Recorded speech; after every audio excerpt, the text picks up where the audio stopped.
Ekene m na ụmụnna m eleta ọnọrọ na hokwerechi ọnwa nọ nwe mba nọ awọchashiala m eyi anụ m otu nwanne anyị nwoke akpọ m na fon na mbusara ya ihe no mere ka ndị nne na nna were mụrụ akụ onye village ha gongo mana ọhụ the same kindred abịa kpọrọ ya na the man na ọ na-azụ ahịa na Ladipo Lagos ahịa spare parts. The man nwekwara na ụmụnga bịara ịsavụ ndị ka ehu bucha ya ụmụ ụzọ bịa na ụfọdụ anọ na 2 years ụfọdụ anọ na 3 years before ya bịa na ha nọrọ n'obi ọma na ya wara awara na ya na-akpọ ndị ahịa. After some time ya nọ like 2 years ndị nke eburu ya ụzọ bịa time eji esetụlụ abụọ ada nsọ. The boy ebido gwawa ha na a ga-esetụlụ ya mgbe na-adịghị anya na ya ga-ahapụga ha mgbe na-adịghị anya na mgbe na-adịghị anya ya ga-awụ ọga onwe ya ya ga-awụ ọga onwe ya. Ha dịrị ya happy nakwa ekwu in few years time na ọkwọtọ ga-adịrị ha and they kind of na celebrate wala the boy before the few months o nwere to stay with them. One day ọga ha agwa that na ya gala share taa na ya na ya bụ nwere okwu na ya nwere ihe ga-achọ ka ya na-discuss ọ bịa hụ shade that day. After that discussion o nwere with ọga ha ya bido kpoduwe ọ nụrụ ya nụrụ na-ele into the space ọ nụrụ ya nụrụ ga-ekwu okwu ọ nụrụ ga ama na mkpirisi anya mmiri adashiwala ya n'anya ya nụrụ eme ya mechai eme ya akwa aka n'isi eme ya akwa aka gbanye n'ukwu ya bịa hụ na something rigi nri n'ahụ ya ekpokete jụọ eso gịnị na enwere ozi o nwetara from village ha ya sị mba enwere ihe mere nụ ya sị mba ma ọ gịnị na ihe notisiri na ọ dị worried the guy ele anya n'anya lewe finish si mba na nwa na nwa mba nọ mza witaka 2 weeks only ka ọ nọ oburu akpa ya ndị nwe jioni agwa ha na ya na-anọgazi na ozi business a ka ya chọziri ime witaka this boy she buru akpa ya la no settlement ya ha gbaa ya ara eche ihe nwere ike cause this thing si na this young man ya maara agaghị eme ihe a na enye ọbụla hụrụ joy o nwere n'ime onwe ya ịwụ ọga nke onwe ya and the business na ọ zụchara almost like onye ọbụla nwechara customer onye bịa sị na onye aka achọga na onye awụhụ this young man awụhụ onye ga-anọgide na ihe awụ business ọ chọrọ ime na something dị wrong somewhere n'ụjọ abịazie ya nwa ka aha pụọ ka esogezi ya the next one the same thing kpọọ ndị nwe ya na-azụgashikwe ya na-eregeshi ya anaghị azụzi ya na-echange line of business oruo the third person ọ ga-awụ after that one ya nwazi mgbe aka o ji tore ya n'ụkwụ ya lakpo na room ha ya ga-ekpewe o weta ha aka 6 months nkịtị enweta ihe oji that na the first boy nke pụrụ nụ ka onye isi apprentice ha ka eburu ụzọ buru ngwongwo ya na anagazi enweta information na ọnwụọ na onye ma ihe gburu ya asị na ọ ṅụrụ poison asọ ya ji aka gbuo onwe enwe onye na-akọ akọrọgbago elu akọrọgbago ala ụjọ ezuo ya ebido ekpere mara na agwọ nọ n'akịrịka ya kpọọ mpa ya gwa mpa ya si elekwekwe ya elekwe ihe notice ugbu a mpa ya jụọ esakwa ihe ya gwara ya nakwa nọ n'elu ya ya si yes na nwanyị mba nọ mze ya sọ gịnị ka mpa ya gwara ya na mpa ya werere na mpa ya wụ nze na-enwe ihe ndị a na-akpọ ndị nze n'ala Igbo na mpa ya wụ nze ndị na-akpọ nze na ọzọ na mpa ya werere ihe ọfọ na mpa ya kpọpụtara ya si were datin kpa ya na akasị edeta ya ọnụ na ọhụrụ ije na ọgaji ya si na ya nọ na cases of ndị savụchara mmadụ lọta ihe masta kwuru wụ na nwa ha ṅụọ iyi dat na ọkwa na ozubeghị ego ya mbụ nwa ha aṅụlighị iyi ahụ n'ihi na demand si na ọ bụrụ na ozu na oshi ekweta ego ole ozuru total of ego ole ozuru ekweta wepụta ya ka ya mara ebe echi esetụlụ ya na nwatakịrị chetara ihu ihe ozuru na ihe mpụtara na eji esetụlụ ya na ya agaghị ala ka ọ ga-ewesta his years dị ya na ọ ga-ewere ọfọnụ data ọkwa ma ihe a narị na ọ ga-edeta ya ọnụ na ọ ga-emetụ ego ọga ya aka na ọchị na-aga ya ege na ọ nọ ọga ego na ihe ego ọbụla ọ ga-eji were ego ọga ya nyere ya na nwanyị mba nọ mze ya si ihe a ya nara mpa ya datin deta ya ọnụ ya deta ihe ya nọ ntara ọnụ nye ihe mpa ya si agawa na ọ ga-adịrị ya mma na ọhịa riri ndị ọzọ a ga-eri ya na ya gawa na ihe chere ya yerutebe gochara mpe ya gwa sakwa o chetara ihe ya na ya abụọ ya si iche ya na ya abụọ sakwa ka ọkọ ya si ya so jọtara na ya ka na ọnwa ya ka ọwụ na ya nọrọ na time ya ruo na a ga-edu na ọ ga-ebrek every protocol na ole so ọwụ nwa ya mụrụ ya na ịga na-emekwa ekpere every night ya na-eme ekpere nwanyị mba nọ mza pịa nọ ntara toro ego anọchi anya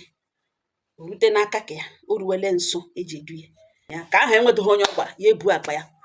la anụ nga another set of ndị ọhụrụ akpụta ha from different places young boys akpụta ha ya nwa awozie the oldest apprentice nọ ebe ahụ na ya na one day nwanyị mba nọ nwunye ọga ya asị ya biko na o weta aka ebe 12 today na ya lọta na ya nwe ihe ya chọrọ ka o mere ya sị oke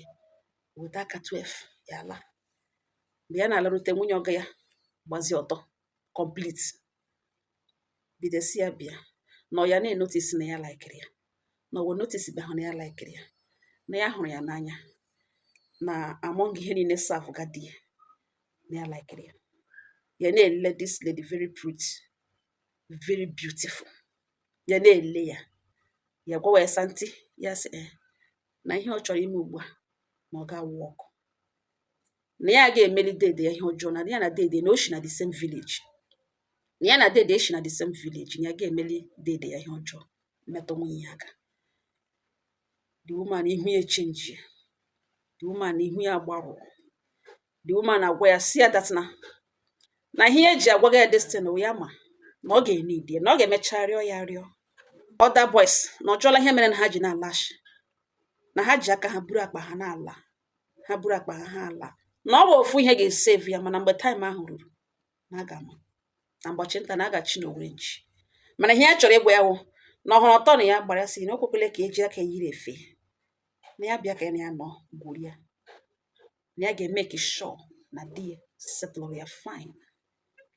na ya ga-emeke sure na di ya duru ya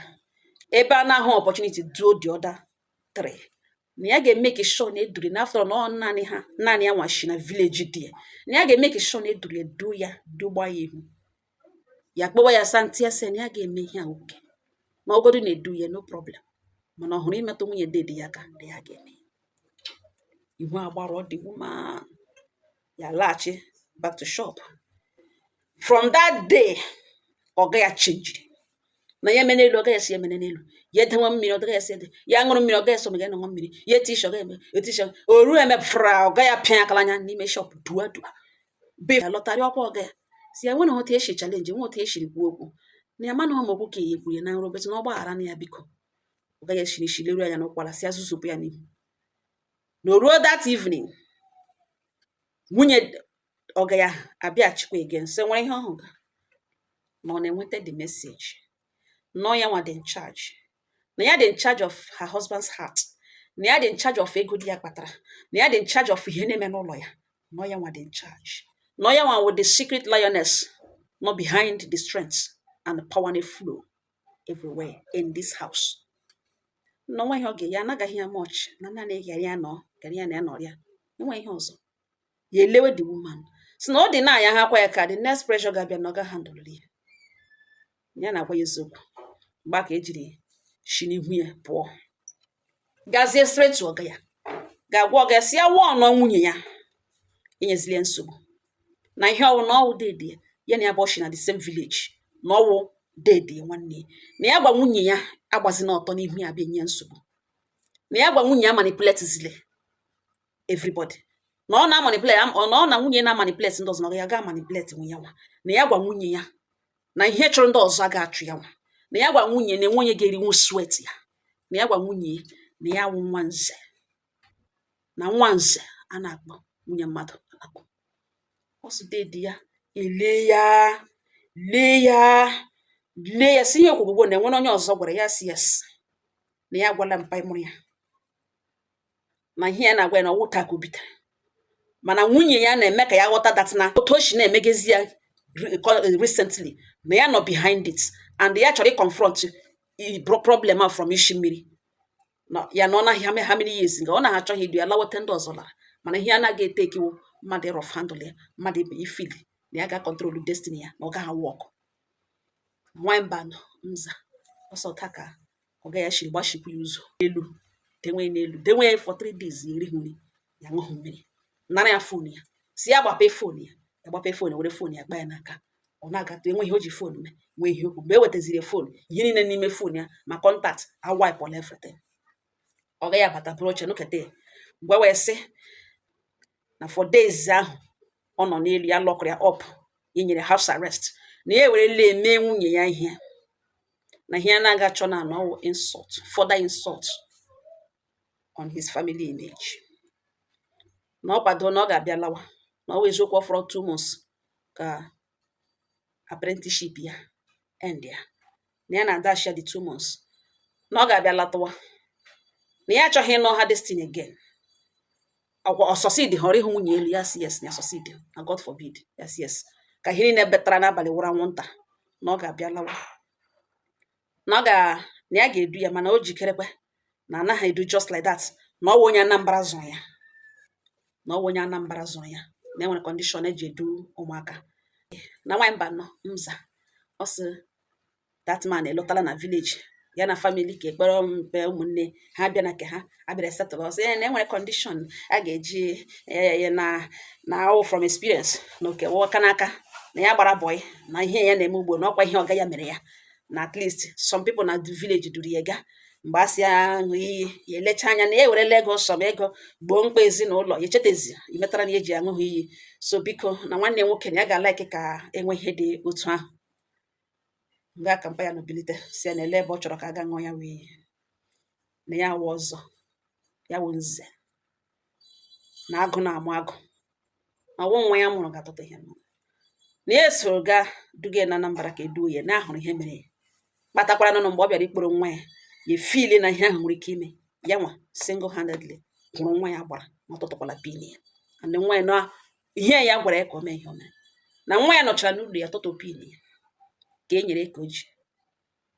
ele ebe ị chọrọ ka a ga ṅụọ ya wee ọ sị ọ gaghị ebilite lewe mpa ya finish si ya na ebe ọwa ọzọ na eweta ihe a ha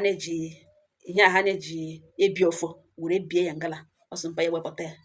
si ya agaghị ebi ofo na enwere ihe ndị nwa ya gwara ya na ya ga-aba ibi ofo na nwunye ya agaala mana mbọchị nta ka achịcha na owere nji na ọ dịra ya na nwunye ka ihe dịrị n'ezinụlọ si nwa ya kwụrụ ya n'ihu na mpa ya kwụrụ mpa ya n'ihu mpa ya were ofu bie si nwoke na-eso avụrụ nwanne m ọgana enwere shi tụtụrụ ihe pin ya ego ya nna ifunu ka esi ga-ewere zụrụ pịa wọta nọ n'ofonu na ụta ka mpa shi kọọ ya ofu n'ihu obodo niile ọ ga ya asa oke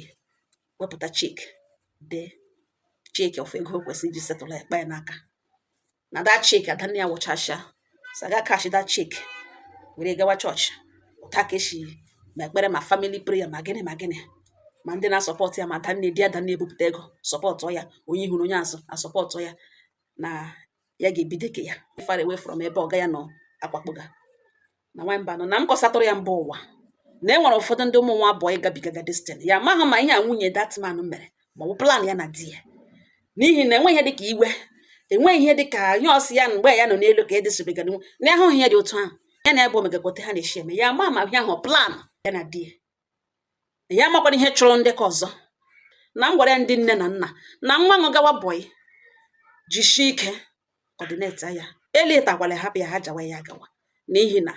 ihe a na-ahụ n'ụlọ ọga ma ọ dị too much ụmụnne m